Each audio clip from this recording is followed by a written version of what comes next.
رمضان کا احترام یہ بندہ ہمبل ہو جائے، بالکل آپ عاجز مسکین ہو جائیں، انگلش میں کہتے ہیں ڈاؤن ٹو ارتھ، بالکل ڈاؤن ہو جائیں، عاجز بن جائیں، مسکین بن جائیں۔ اللہ فرماتا ہے من تقوی القلوب، صرف کھانے پینے سے رکنے کا نام رمضان نہیں ہے۔ اعوذ باللہ من الشیطان الرجیم، بسم اللہ الرحمن الرحیم، درود پاک۔ اللہم صل علی سیدنا و مولانا محمد وعلی آل سیدنا و مولانا محمد وبارک وسلم وصلی علیہ۔ حاضرین محترم، سامعین اور ناظرین، دورہ تفسیر القرآن، پارہ نمبر 17، رکوع نمبر 11، سورہ حج، آیات 31، 32 اور 33۔ اللہ تعالیٰ ہم سب کو علم کی ان پائیدار راہوں پر استقامت اور اخلاص کی دولت عطا فرمائے۔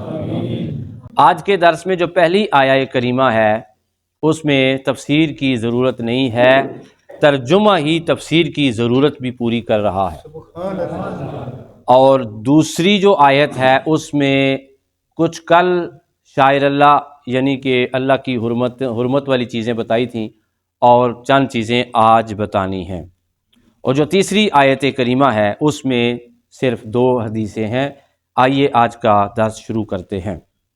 سورہ حج آیت نمبر 31 میں خدا تعالیٰ ارشاد فرماتا ہے، حنفاء، ہر باطل سے الگ ہو کر، للہ، اللہ ہی کے ہو کر رہو، سبحان اللہ، غیر مشرکین بہ، اس کے ساتھ کسی بھی چیز کو شریک نہ ٹھہراتے ہوئے، یا اس کے ساتھ کسی کو بھی شریک نہ ٹھہراتے ہوئے۔ وَمَن یشرک باللہ، اور جس نے شریک قرار دیا کسی کو اللہ کے ساتھ، فَكَأَنَّمَا، وہ ایسے ہی ہے گویا، خرّا، وہ گر گیا، من السماء، آسمان سے، فَتَخْطَفُهُ، اس کو جپٹ لیں، الطَّیْرُ، مردار کھانے والے پرندے، او تہوی بہ الرِّیحُ، یا آندھی اسے پھینک دیتی ہے، فی مکان سحیق، دور کی جگہ پر۔ اس آیت میں شرک کرنے والوں کی مذمت کی گئی اور ان کے انجام کے بارے میں بتایا گیا۔ دیکھیں آپ، آسمان سے کوئی نیچے زمین پر گرے تو اس کی تو ہڈیاں بھی ٹوٹ جاتی ہیں، پھر اس کے جسم اور اس کے جنازے کا انجام یہ ہو کہ حرام کھانے والے پرندے اس کے جنازے کو کھائیں۔ اور پھر اللہ نے فرمایا، یا پھر بندہ جا رہا ہو اور آندھی آئے، یا پھر بندہ گرا ہوا ہو، مرا ہوا ہو، اور آندھی آئے اور اس کو اٹھا کر خس و خاشاک کی طرح، کوڑا کرکٹ کی طرح دور کے مقام پر پھینک دے، جس کا کوئی اتا پتہ نہ ہو، اور اسے ڈھونڈنے کے لیے کوئی بھی نہ نکلے، اور نہ کوئی نکل سکتا ہو، نہ کوئی اسے ڈھونڈ سکتا ہو۔ ڈھونڈتے ہم کس چیز کو نہیں ہے؟ جس کا کوئی مقام و مرتبہ نہ ہو۔ کمی ہم کس چیز کی محسوس نہیں کرتے؟ جس کی کوئی اہمیت نہ ہو۔ اللہ فرماتا ہے اس کی کوئی اہمیت نہیں ہے، وہ دنیا میں ہو، اس کا موجود ہونا اس کے اپنے لیے وبال ہے، وہ آخرت میں بھی جہنم میں جائے گا۔ اللہ تعالیٰ ہم سب کو شرک سے محفوظ فرمائے۔ ذالک، یہی حق ہے، وَمَن يُعَظِّمْ، جس نے تعظیم کی، شعائر اللہ، اللہ کی نشانیوں کی، فَإِنَّهَا، تو بے شک یہ، من تقوی القلوب، دلوں کے تقوی سے ہے، پرہیزگاری سے ہے۔ اور جو آپ مثالیں آپ دیکھیں گے تو آپ کو اندازہ ہوگا کہ کیا کیا چیزیں شعائر اللہ ہیں۔ قربانی کے جانور، کعبہ کا طواف، صفا مروہ کی سعی، شیطان کو کنکریاں مارنا، زمزم قبلہ رو ہو کر انتہائی ادب کے ساتھ پینا، عبادت کے مقامات جیسے میدان عرفات ہے، اور 4 ماہ، ذوالقعدہ، ذوالحجہ، محرم، رجب، ان دنوں میں خاص کر حرمت ہے، باقی سارے دن اللہ تعالیٰ کی حرمت والے ہیں۔ تمام کے تمام احکامات الہی، جو بھی اللہ نے حکم دیا وہ اللہ کی حرمت ہے، اس کا ادب کرنا ہم سب پر لازم ہے، فرض ہے، واجب ہے۔ تو کسی کو کہنا بھائی نماز کے لیے آیا کرو، تو اسے چاہیے کہ وہ انتہائی سنجیدگی کے ساتھ آنکھیں بند کر کے کہے جی میرے لیے دعا کریں، اللہ تعالیٰ مجھے توفیق دے، میں انشاءاللہ کوشش کروں. یہ ادب ہے.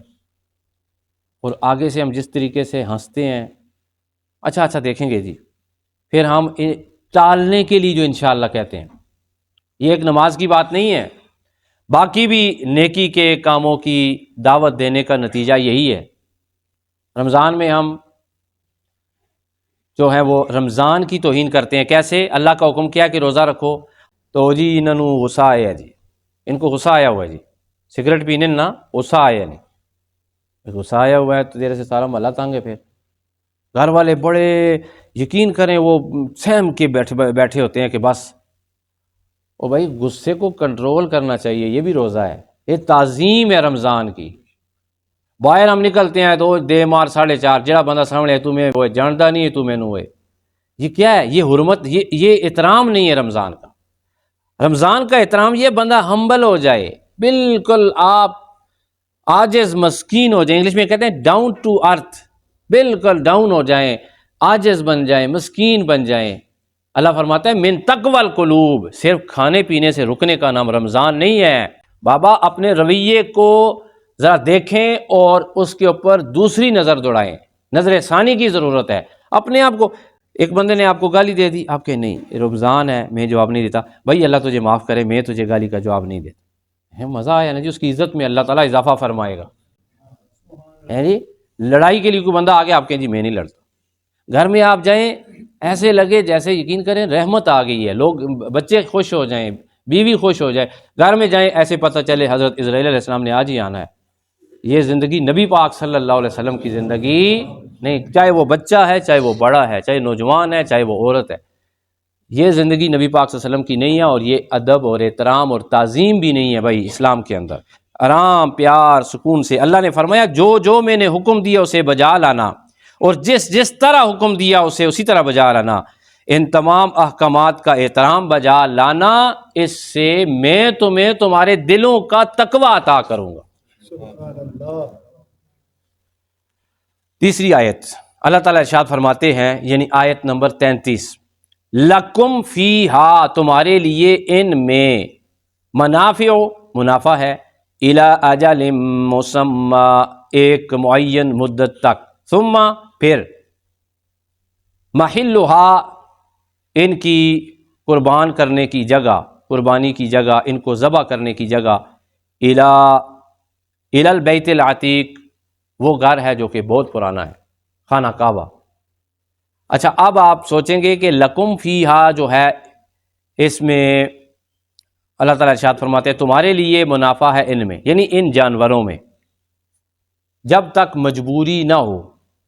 پرانے دور میں، آج کل تو میرے خیال میں آگے جمع کروا دیتے ہیں، ہمیں تو نہیں پتہ ہوتا قربانی جو ہے وہ کس وقت ہونی ہے، تو وہ ٹائم پہ قربانی کر دیتے ہیں. سلمان بھائی ایسا ہی ہے؟ اس وقت کیا ہوتا تھا، لوگ جا رہے ہوتے تھے اور قربانی والا جو جانور تھا اس کے اوپر انہوں نے نشان لگایا ہوتا تھا، سب کو پتہ تھا یہ قربانی کا جانور ہے، ہم نے اس کا احترام کرنا ہے، اس کے ساتھ کوئی پنگا نہیں لینا، اس کے ساتھ ہم نے مذاق نہیں کرنا، اس کی توہین نہیں کرنی. ٹھیک ہے، تو وہ لوگ اس کا احترام کرتے تھے، راستہ چھوڑ دیتے تھے اور وہ جانور جا رہا ہوتا تھا. لیکن مجبوری کی حالت میں ان جانوروں سے فائدہ اٹھایا جا سکتا ہے. کیا کیا فائدہ اٹھایا جا سکتا ہے جی؟ مویشیوں سے فوائد سے مراد کیا ہے جی؟ مجبوری کی حالت میں سوار ہو جانا، دودھ حاصل کرنا، نسل بڑھانا، اون اور بالوں کو کام میں لانا. ٹھیک ہے، یہ سب کام کیا ہیں؟ مجبوری کی حالت میں ہیں. بخاری شریف اور مسلم شریف، نبی پاک صلی اللہ علیہ وآلہ وسلم سے پوچھا گیا، یا رسول اللہ صلی اللہ علیہ وسلم، کیا ہم قربانی کے جانور پر سوار ہو سکتے ہیں؟ آقا علیہ الصلوۃ والسلام نے فرمایا ہاں، مجبوری کی حالت میں سوار ہو سکتے ہو. بخاری شریف کی حدیث ہے، حضور اکرم صلی اللہ علیہ وآلہ وسلم جا رہے ہیں، اور ایک بندہ جو ہے نا حج کے لیے جا رہا تھا اور اپنے اونٹ کو کھینچ کے جا رہا، اور حضور پاک صلی اللہ علیہ وسلم نے دیکھا ہوگا کہ بیچارہ تھکا ہوا ہے، پسینہ پسینہ ہوا ہے، تو آقا علیہ الصلوۃ والسلام نے آواز دی، سوار ہو جاؤ اس پر سوار ہو جاؤ. تو آقا علیہ الصلوۃ والسلام کو کہتا ہے یہ ہدی کا جانور ہے، یعنی کہ یہ قربانی کا جانور ہے. پھر آقا علیہ الصلوۃ والسلام نے آواز دی اس پر سوار ہو جاؤ سوار ہو جاؤ. پھر آگے سے جواب دینے لگا کہ حضور ویسے جو ہے کچھ لوگ آگے سے سمجھاتے ہیں نا تو وہ بھی اللہ کے بندے تھے, پیارے بندے تھے, جو کہ نبی پاک صلی اللہ علیہ وسلم کو بتا رہے ہیں کہ یہ قربانی کا جانور ہے. کیا نبی پاک صلی اللہ علیہ وسلم کو پتہ نہیں تھا؟ بہرحال اس حکایت میں بھی ہمارے لیے سبق ہے کہ بھائی کوئی علم کی بات مل رہی ہو تو اس کو فالو کرنا چاہیے, ٹھیک ہے. تو بعض اوقات شریعت سخت ہو جاتی ہے اور بعض اوقات شریعت نرم ہو جاتی ہے, تو سختی اور نرمی کا صاحب علم سے ہی پتہ چلتا ہے. جیسے نبی پاک صلی اللہ علیہ وآلہ وسلم ارشاد فرما رہے ہیں کہ اس پر سوار ہو جاؤ. پھر حضور نے فرمایا صلی اللہ علیہ وسلم تجھ پر افسوس ہے تو اس پر سوار ہو جاتا, کاش تو اس پر سوار ہو جاتا. تو اس کا مطلب یہ ہے کہ ہدی کا جو جانور ہے یا بدنہ ہے ان پر مجبوری کی حالت میں ہم سوار ہو سکتے تھے اگر ہمیں میسر آتے. آج کل تو میسر نہیں ہے. بہرحال سلام ہے اس دور پر جس دور میں میرے پیارے نبی صلی اللہ علیہ وسلم تشریف لائے, صحابہ تھے. آج بھی حضور پر رحمتیں حضور موجود ہیں. کائنات کی حکمرانی انہی کے پاس ہے, اللہ تعالیٰ نے دی ان کو. اللہ رب العزت کی بارگاہ میں دعا ہے کہ جو سبق آج ہم نے سیکھے ان پر توفیق عمل کی عطا فرمائے. پہلا سبق کیا جی؟ دعا کریں اللہ ہمیں شرک سے بچائے, اور شکر کریں اللہ نے ہمیں آج تک شرک سے بچایا. اور دوسرا سبق یہ ہے کہ ہمیں اللہ تعالیٰ اپنے تمام تر احکامات کا ادب, احترام اور تعظیم بجا لانے کی توفیق عطا فرمائے. تیسرا سبق کیا جی؟ تیسرا سبق یہ ہے کہ ہمیں اللہ تعالیٰ علم کو اپنا امام بنانے کی توفیق عطا فرمائے. علم نافع کو, کس کو؟ علم نافع کو, یعنی کہ علم جہاں سے ملے اس مجلس میں بیٹھنا فرض بھی ہے, اس مجلس میں اخذ کرنا فرض بھی ہے, اور جب اس مجلس سے آپ اٹھیں گے اللہ آپ کو روشنیوں سے مالا مال فرما رہے گا. وآخر دعوانا ان الحمد للہ رب العالمین.